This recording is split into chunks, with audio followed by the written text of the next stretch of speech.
berhasil dengan membuat penasaran. Hidup adalah 4 bola kaca sebuah bola karet. Jika ingin pandai berpidato, perbanyak riset dan rangsang rasa penasaran. Begitulah ungkapan ahli pemasaran Coca-Cola, Steve Jobs dan Luke Box. Mereka mengatakan agar selalu mendengarkan pidato yang bagus, menganalisisnya, dan berpidato dengan imajinatif agar selalu terkenang di kepala audiens. Mereka juga mengatakan agar memberikan informasi yang belum pernah didengar sama sekali oleh audiens untuk menarik perhatian mereka. Namun, seperti apa pidato yang baik mereka maksud? Mari kita lihat pidato mantan CEO Coca-Cola, Brian G. Johnson, dalam acara wisuda ke-172 George Institute of Technology. Hidup ibarat 5 buah bola yang melayang di udara. Kelima bola itu kita namakan pekerjaan, keluarga, kesehatan, teman, dan nyawa. Dan semuanya melayang di udara. Sebentar lagi kalian akan mengenal bola karet bernama pekerjaan. Jika jatuh, bola itu akan langsung melambung lagi ke atas. Namun keempat bola lainnya yaitu keluarga, kesehatan, teman, dan nyawa terbuat dari kaca.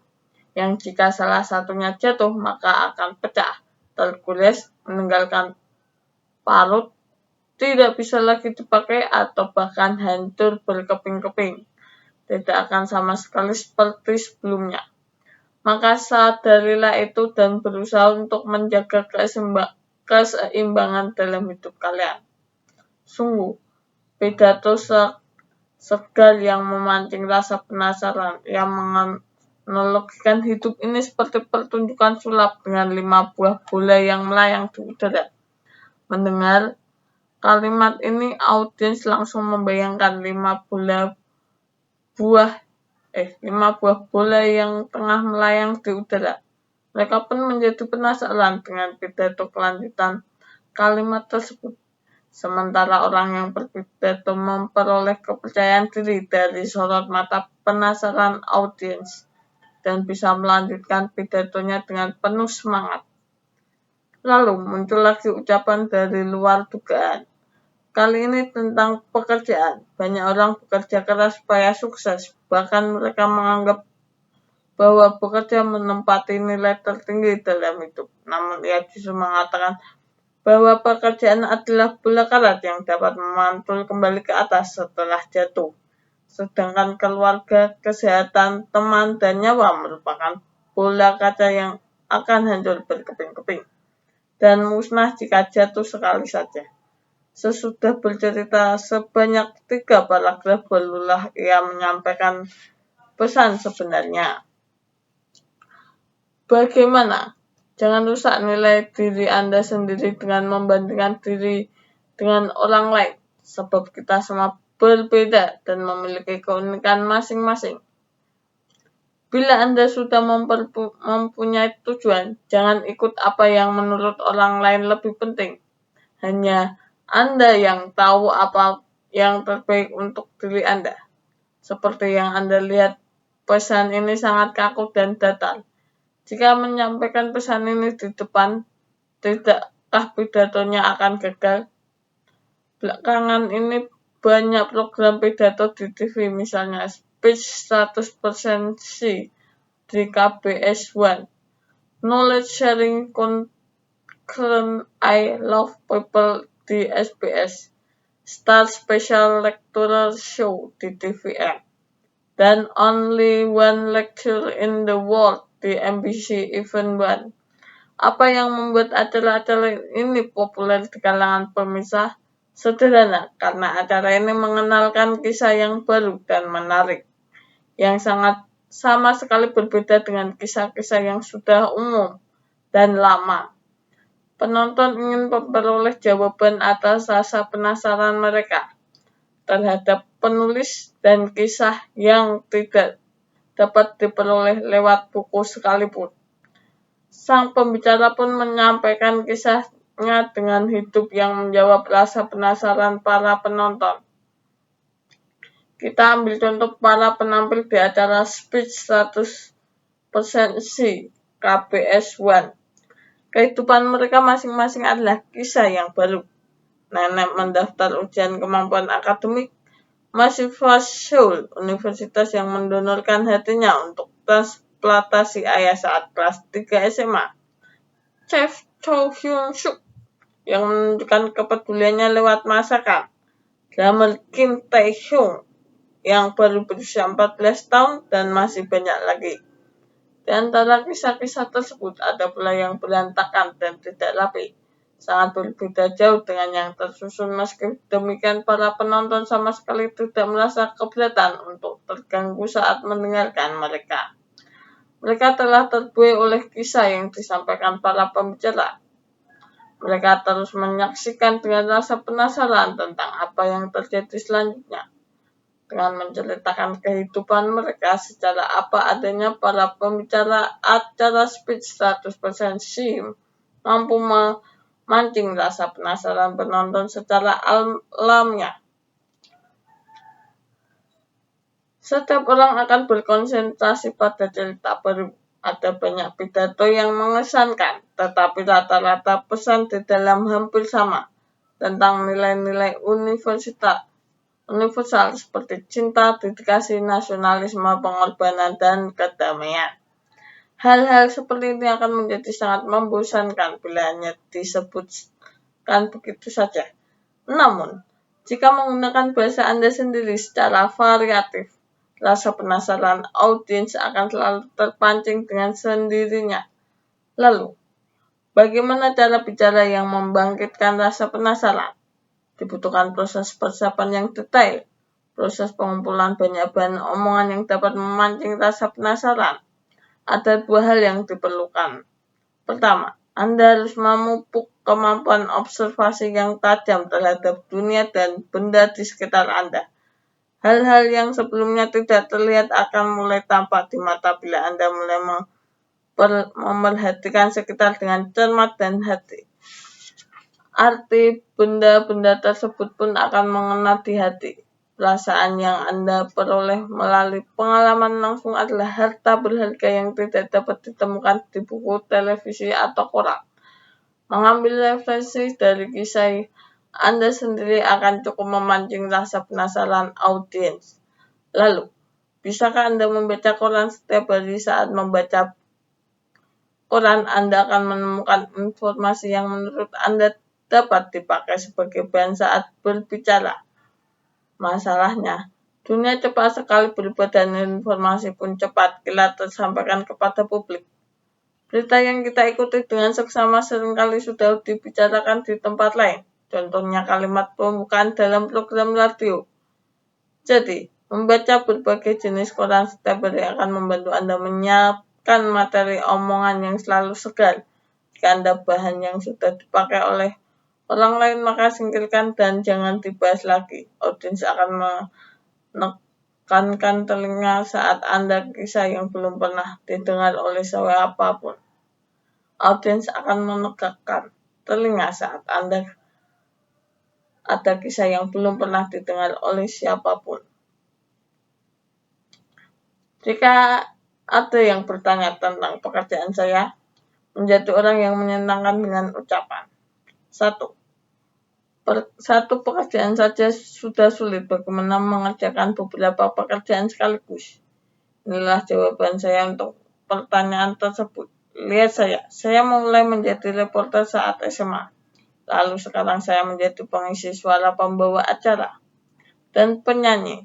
Di berbagai bidang kemampuan saya berhasil diakui, padahal diakui di satu bidang saja sudah cukup sulit. Saya mempunyai suara yang bagus sebagai modal dasar dan dapat digunakan untuk berbagai kebutuhan sesuai permintaan bisnis. Jika Anda memiliki ketulusan dan bahkan belajar tanpa henti untuk hal baru, Anda bisa mengasahkan kemampuan di berbagai bidang. Jadilah pribadi yang dapat menyajikan berbagai olahan baik sebagai pengisi suara, reporter, ataupun pembawa acara. Saya memulai karir dengan menjadi reporter siaran lokal ketika masih SMA. Setelah mengikuti kuliah, saya meniti jalan tersebut. Saya lebih banyak mengisi suara film dokumenter seperti kampanye menikah di usia 20 tahun yang diselang gerakan Kementerian Perempuan dan Keluarga. Juga film yang ditayangkan di Hong Kong, film Mart Shanghai Film Festival atau China Smith TV. Saat itulah saya bertemu dengan Bi Hang Sok dan bertemu baik hingga sekarang.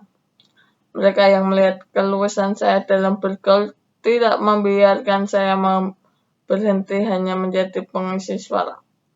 Beberapa kali mereka menyuruh saya menjadi pembawa acara. Saya tidak langsung menerima saran mereka karena dulu saya tidak berani jika berdiri di hadapan orang banyak. Lalu saya berpikir matang-matang selama beberapa waktu. Saya melihat ternyata masih banyak potensi di dalam diri saya yang masih belum digali. Penyanyi Yoo Hae-yeol yang kini menjadi pembawa acara berbakat pun mengaku awalnya ia merasa pekerjaan tersebut tidak cocok dengan dirinya yang pendiam. Lalu ia pun mencoba bidang yang baru dikenalnya, yaitu dengan terus berlanjut hingga sekarang. Ia merasa pilihannya menjadi pembawa acara adalah langkah yang tepat. Setelah melakukan perenungan yang mendalam dan mengingat tentang Yoo Hae-yeol, akhirnya saya pun menerima saran untuk menjadi pembawa acara. Saya baru tahu apakah saya bisa atau tidak menjadi pembawa acara setelah mencobanya. Jika saya tidak mendengar penilaian yang baik, saya tinggal berhenti saat itu juga. Namun terlebih dahulu saya harus mengerahkan seluruh energi untuk mencoba menjadi pembawa acara. Bermula dari acara kecil, saya mulai menjalani hidup sebagai seorang pembawa acara.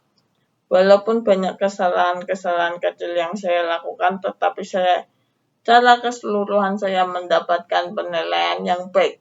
Acara besar yang pernah saya bawakan di antaranya adalah sebagai berikut.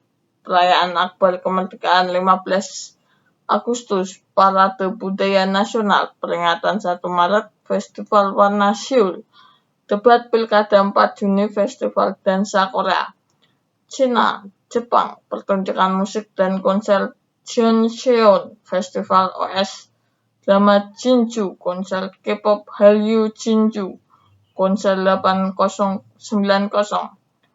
radio podcast Viva My Life, Oh My Wedding, yang didukung oleh Kementerian Perempuan dan Keluarga. Beberapa waktu lalu saya mengeluarkan album rekaman. Sekarang saya bingung jika ada yang bertanya tentang apa pekerjaan saya, karena saya bisa menjadi reporter, pengisi suara, pembawa acara, penyanyi, sekarang aktif sebagai voice trainer, dan juga dosen. Banyaknya jenis pekerjaan tersebut membuat saya mengenalkan kata voice trainer, artinya dalam model suara yang bagus, Anda bisa mengasah dan kemampuan dengan baik di berbagai bidang yang dibutuhkan. Saya mendapatkan penilaian yang baik di berbagai bidang. Bisakah kita sukses hanya mengenali satu sumut? Biasanya orang menyebut kalau orang sukses adalah orang yang menggali satu sumur. Di masa lalu, kalimat ini mungkin benar, tapi di masa sekarang kita segalanya cepat sekali berubah dan situasinya telah berbeda. Masyarakat tidak lagi bisa menerima orang hanya menguasai satu bidang saja. Anda harus bisa menyajikan beragam olahan di berbagai bidang. Anda bisa melihat pada tokoh-tokoh terkenal.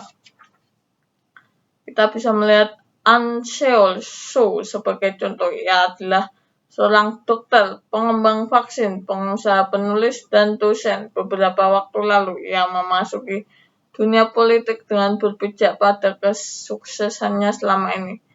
Dalam sebuah kesempatan, ia pernah berbicara seperti ini. Sekarang ini, dunia tidak lagi membutuhkan orang yang hanya mahir pada satu bidang. Saat ini, kita beralih dari manusia T-Sped Skill ala Toyota menjadi manusia dengan Asped Skill.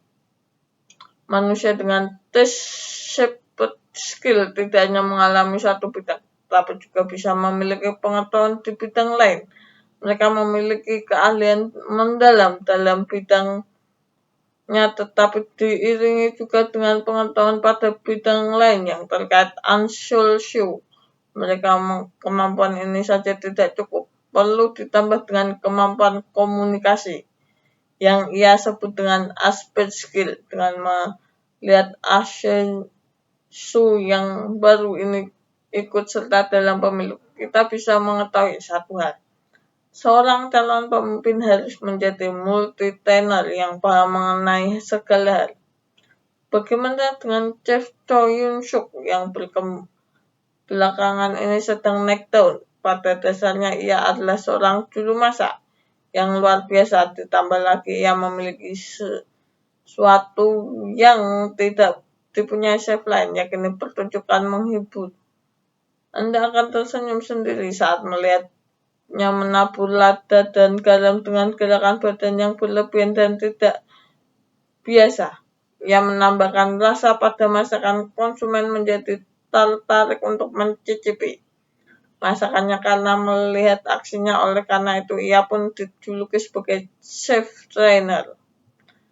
Di bidang suara, pada pengisi suara Bin Han Suk, sebenarnya beliau bermimpi untuk menjadi aktor, tetapi kemudian menyerah karena tinggi badannya yang kurang dari tampangnya biasa saja. Ia lalu meniti jalan sebagai pengisi suara sehingga ia bisa menunjukkan talenta suaranya bersinar. Orang-orang menyebutnya sebagai tokoh 1000 suara, namun ia tidak berhenti hanya menjadi mengisi suara. Ia memiliki segudang aktivitas lain, mulai dari DJ, pembawa acara, aktor pelatihan, kolumnis, hingga dosen. Dengan demikian ia tidak hanya aktif pada pekerjaan utama sebagai pengisi suara, tetapi juga menekuni ke berbagai bidang. Semakin lebar brand image personal yang Anda bangun, semakin lama Anda bertahan. Mungkin Anda menyebut saya ambisius karena aktif di berbagai bidang, tetapi ini adalah tujuan zaman. Jika kita tidak berubah di zaman yang serba berubah ini, tidak ada gunanya kita menyelesaikan dunia. Seorang pekerja lepas harus bisa fleksibel, mengubah pekerjaan utamanya menjadi pekerjaan sampingan. Pertama, gali sedalam mungkin pada satu bidang, namun jangan langsung merasa puas dan nyaman satu bidang tersebut. Jadikan bidang tersebut sebagai dasar untuk memperluas aktivitas di bidang-bidang yang berhubungan. Dengan demikian Anda akan mampu menyajikan berbagai hidangan kepada konsumen yang memanggil Anda sehingga merasa tidak bosan.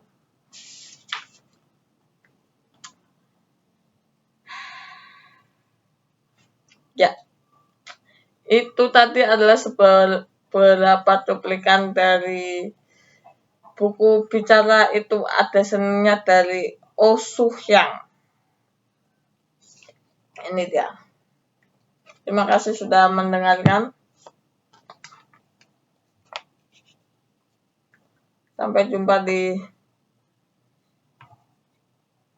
video berikutnya. Dadah.